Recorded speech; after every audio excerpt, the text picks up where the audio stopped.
מה קורה אני נוראי?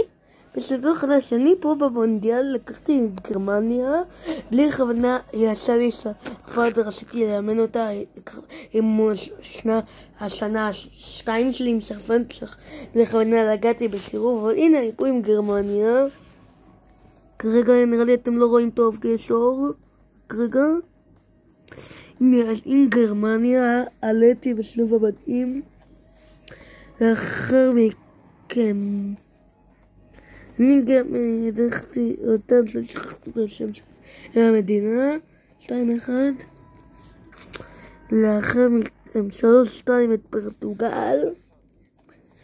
לאחר מכן 2-0 את קרואטיה אם אני לא טועה. לאחר מכן זה מי במקום השלישי ואנגליה לקחה. וגמר המונדיאל גרמניה מול בלגיה. וואי, אני אחזור לכם בחלק 2 מי לוקח את גמר המונדיאל. בטח.